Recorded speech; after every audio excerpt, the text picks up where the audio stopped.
예, 이번에는 강원도 원주에 있는 국립과학수사연구원을 연결해 보겠습니다. 저희가 취재한 결과 이곳에서는 지금 화성 4차 사건의 DNA 분석이 오늘 추가로 이루어지고 있다고 합니다. 조보경 기자가 나가 있습니다.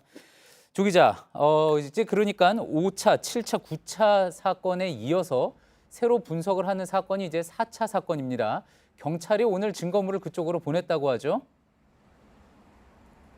네, 그렇습니다. JTBC 취재 결과 오늘 국과수가 4차 사건에 대한 증거물을 넘겨받아서 분석에 들어갔습니다. 저희 취재진이 낮부터 이곳에 와 있었는데요. 오후 4시 반쯤에는 증거물들이 담긴 하늘색 박스가 보관실로 이동하는 모습도 볼 수 있었습니다. 국과수는 앞서서 5차, 7차, 9차 사건 증거물들에서 DNA를 검출했는데 이춘재의 것과 모두 동일하다 이렇게 확인을 했습니다. 예. 그렇게 동일한 것으로 DNA가 동일한 것으로 나왔던 게 지금 얘기한 것처럼 5차, 7차, 9차 이제 3개의 사건이었는데 사건으로만 보면은 3건이지만 일치된 DNA 정보 그러니까 증거물, 감정물로는 6건이었다고 하죠. 네, 맞습니다. 가장 처음으로 국과수가 분석한 건 9차 사건 증거물들입니다. 이 중 1개 증거물에서 이씨 DNA가 나왔습니다. 또 그 다음으로 분석한 7차 사건 증거물 중 하나에서도 이씨 DNA가 나왔고요. 또 어제 5차 사건 증거물 분석 결과가 나왔는데요. 이 중 4개 증거물에서 이씨 DNA가 검출이 됐습니다. 그러니까 총 6개 증거물에서 이씨 DNA가 나온 겁니다. 그렇군요. 그러면 이제 남은 사건들 몇 개입니까? 1차와 2차, 3차, 6차, 10차일 것 같은데 이 나머지 다른 사건들의 증거물 분석은 어떻게 되고 있습니까?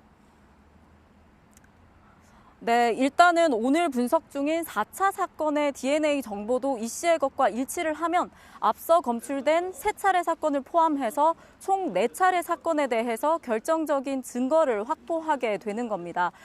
총 10차례의 사건 중에서 모방범죄로 밝혀진 8차 사건을 제외를 하면 사건 5개가 남는 건데요. 저희가 취재를 해보니까 이 중 10차 사건 증거물은 이미 분석을 했는데 그 어떤 누구의 DNA도 검출되지 않았다고 합니다. 경찰은 2차, 3차 사건의 증거물은 국과수로 보내겠다 이렇게 말을 했다고 하는데요. 다만 1차, 6차 사건 증거물에 대해서는 아직 분석 의뢰가 없었다고 합니다. 예. 자, 대부분 발생한 지 30년이 넘은 사건들입니다. 증거물에서 DNA를 검출하는 게 쉽지는 않았을 것 같습니다. 네, 그렇습니다. 사실 30년이 넘은 사건의 증거물에서 DNA를 검출하는 건 쉬운 건 아닙니다. 하지만 저희 취재진과 만난 국과수 관계자는 일단은 사건 증거물들의 보존 상태가 굉장히 좋았다 이렇게 설명을 했습니다. 하지만 최근 사건의 증거물들보다는 조금 더 까다롭게 분석을 했다 이렇게 설명을 했는데요. 예를 들어서 최근 사건 증거물의 경우에는 피가 튄 부분 같이 특정 부분에 대해서만 분석을 하면 됩니다. 하지만 이번 사건처럼 오래된 사건의 증거물에 대해서는 의심이 되는 모든 부분에 대해서 검사를 해야 되기 때문에 조금 더 조심스럽고 까다로운 과정을 거쳤다는 겁니다. 또 오래된 사건 증거물이라고 해도 세포 파괴가 안 되고 잘 보존된 상태라면 충분히 분석이 가능하다 이렇게 설명을 했습니다. 예, 강원도 원주의 국립과학수사연구원에서 조보경 기자였습니다.